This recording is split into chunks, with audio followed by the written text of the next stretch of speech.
क्या आप ये इमेजिन कर सकते हैं कि स्पेस में जाने वाले स्पेसक्राफ्ट किन किन मुश्किलात का सामना करते हैं, और क्या हो अगर स्पेस में ट्रैवल करते हुए आपके सामने एक बहुत बड़ा स्टार आ जाए। इस वक्त वॉयेजर 1 और वॉयेजर 2 स्पेसक्राफ्ट ऐसी ही मुश्किलात का सामना कर रहे हैं। आज इन्हें लॉन्च हुए 45 साल हो चुके हैं। इन स्पेसक्राफ्ट ने अपने इस वक्त में हमें बहुत ज्यादा इंफॉर्मेशन दी है। ये कहना गलत नहीं होगा कि इन स्पेसक्राफ्ट के जरिए आज हम स्पेस के बारे में इतना कुछ जानते हैं। इन्हें लॉन्च हुए 45 साल हो चुके हैं, लेकिन आज भी इनके हालात बिल्कुल सही से काम कर रहे हैं। सिर्फ हालात ही नहीं, बल्कि ये स्पेसक्राफ्ट खुद ही अपने आप को स्पेस के एटमॉस्फेयर से बचाने में कामयाब हुए हैं। इतने सालों से ये स्पेस के लो टेम्परेचर रेडिएशन और धूल से अब तक बचे हुए हैं, क्योंकि ये मल्टी लेयर थर्मल इंसुलेटर्स हैं। इनके अंदर मौजूद हर हालात को अच्छे से सील किया गया है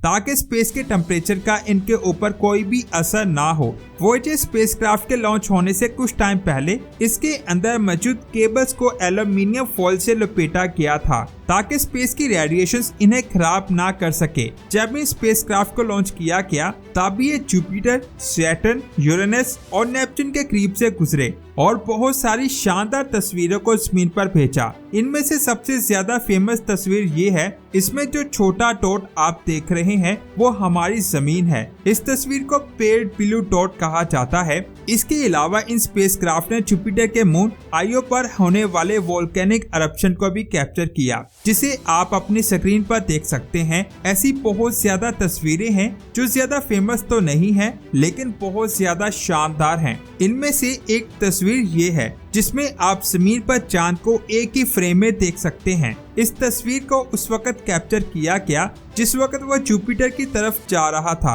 इसके अलावा आप टाइटन को भी देख सकते हैं। इसमें टाइटन की डिस्क को देखा गया है। अगर आप टाइटन के बारे में नहीं जानते तो मैं आपको बता दूं, ये सैटर्न का सबसे बड़ा चांद है। साइंसदान का कहना है कि फ्यूचर में हम इस पर जाकर अपनी बस्तियां बसा सकते हैं। इस तस्वीर में नजर आने वाले मुख्तलिफ कलर्स गैसों की वजह से हैं। टाइटन पर नाइट्रोजन, मीथेन, हाइड्रोजन और कार्बन के बहुत ज्यादा कंपाउंड मौजूद हैं, जिसकी वजह से ये कलर नजर आते हैं। साइंसदान के मुताबिक जमीन पर जिंदगी का आगाज होने से पहले इसका एटमॉस्फेयर भी कुछ ऐसा ही दिखाई देता होगा। तमाम सितारों को स्टडी करने और उनकी तस्वीरें लेने के बाद वॉयेजर ने अपने कैमरा और कुछ आलात को ऑफ कर दिया, क्योंकि इसका मकसद एनर्जी को सेव करना था। इसके अंदर जो बैटरी लगी है वो लिमिटेड टाइम में ही चल सकती है। साइंसदान ऐसा चाहते हैं कि ये स्पेसक्राफ्ट उन्हें लंबे अरसे तक डेटा भेजता रहे, जिसकी वजह से उन्होंने ज्यादा एनर्जी को इस्तेमाल करने वाले आलात को बंद कर दिया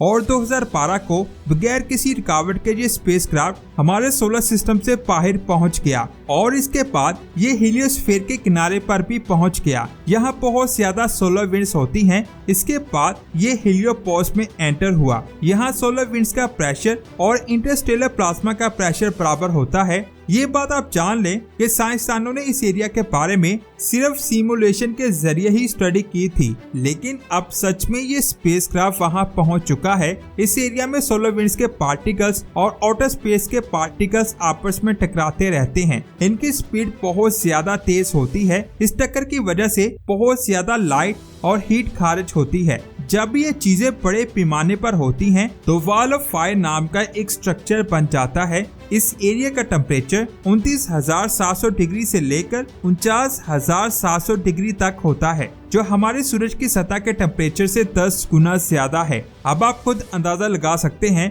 कि ये एरिया कितना ज्यादा गर्म है। इतना ज्यादा टेम्परेचर सुनने के बाद आपको ऐसा लग रहा होगा कि ये स्पेसक्राफ्ट इस एरिया से आगे नहीं जा सकेगा। ये बात आप जान लें कि ये स्पेसक्राफ्ट इस एरिया को ऑलरेडी पार कर चुके हैं। जब ये स्पेसक्राफ्ट उस एरिया में एंटर हुआ तो साइंसदान को ये पता चला कि इस जगह का टेम्परेचर बहुत ज्यादा है, लेकिन प्लाज्मा की डेंसिटी बहुत कम है। जब डेंसिटी कम होती है तब टेम्परेचर का असर दूसरी चीजों पर इतना ज्यादा नहीं होता। बस यही वजह है कि ये स्पेसक्राफ्ट इतनी आसानी से इस एरिया से बाहर निकलने में कामयाब हो गया। साइंसदानों के लिए इस एरिया के बारे में इंफॉर्मेशन इकट्ठी करना बहुत ज्यादा मुश्किल था, क्योंकि ये एरिया हीलियोपोस के बहुत ज्यादा करीब है। हीलियोपोस को अगर बाहर से देखा जाए तो ऐसा लगेगा जैसे हमारा सोलर सिस्टम किसी बबल के अंदर बंद है। ये बबल हमारे सोलर सिस्टम को इंटरस्टेलर डस्ट और स्पेस से आने वाली हार्मफुल रेडिएशन से बचाता है। अगर हीलियोपोस ना होता तो हमारी स्पिन पर लाइफ का होना नामुमकिन हो जाता। साइंसदान का कहना है कि फ्यूचर में जब हम इंसानों को सोलर सिस्टम से बाहर जाना पड़ेगा तो शायद ये एरिया हमारे लिए परेशानी क्रिएट करे। पहले साइंसदान का मानना था कि हीलियोपोस की शेप एक बॉल की तरह है, लेकिन बाद में ये पता चला कि शायद इसकी शेप एक अंडे जैसी है। कुछ सालों के बाद ये थ्योरी भी गलत साबित हुई और साइंसदान कहने लगे कि हो सकता है कि इसकी शेप डोनट जैसी हो, लेकिन आज भी साइंसदान अच्छे से ये नहीं जानते कि इसका साइज क्या है। लेकिन उनका कहना है कि इसमें कुछ गैप्स हो सकते हैं। इन्हें फाइंड करने के बाद ही हम फ्यूचर में इसके जरिए हीलियोपोस से आसानी से बाहर निकल पाएंगे। जब ये स्पेसक्राफ्ट इंटरस्टेलर स्पेस में पहुंचे तो उन्होंने बहुत ही अजीब से सिग्नल को रिकॉर्ड किया। जब इन सिग्नल को साउंड रिकॉर्डिंग में कन्वर्ट किया गया तो कुछ ऐसी आवाज सुनाई दी।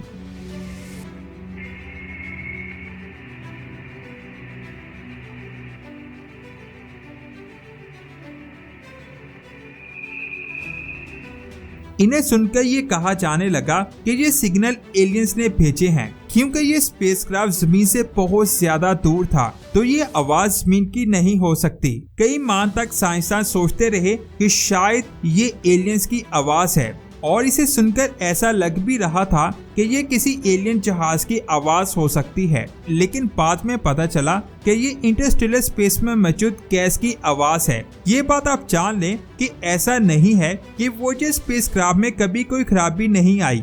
अप्रैल 1978 में वोयेजर 1 में रेडियो रिसीवर ने काम करना बंद कर दिया था। इसके बारे में साइंसदान लॉन्च होने से पहले ही जानते थे, जिसकी वजह से उन्होंने बैकअप रेडियो रिसीवर वोयेजर में फिट किया। जैसे ही पहला रिसीवर खराब हुआ तो फौरन दूसरे रिसीवर को ऑन कर दिया गया। अब ये स्पेसक्राफ्ट हमसे इतना ज्यादा दूर जा चुका है कि इसे एक सिग्नल भेजने में 20 घंटों का वक्त लगता है। ये बात आप जान लें कि आहिस्ता आहिस्ता इसकी बैटरी भी खत्म हो रही है, जिसकी वजह से ये खुद को सही से मेंटेन नहीं कर पा रहा। साइंसदान का कहना है कि इतना सब कुछ होने के बावजूद भी ये स्पेसक्राफ्ट 2025 तक सिग्नल भेजता रहेगा। इसके बाद ये हमें डेटा भेजना बंद कर देगा, लेकिन स्पेस में हमेशा के लिए ट्रैवल करता रहेगा। 400 साल के बाद ये क्ली स्टार के करीब से गुजरेगा। ये स्टार हमारे सूरज से 17.6 लाइट ईयर दूर मौजूद है और 230 मिलियन सालों में ये हमारी मिल्की वे गैलेक्सी का एक चक्कर मुकम्मल करेगा। कुछ लोगों का ये सवाल होगा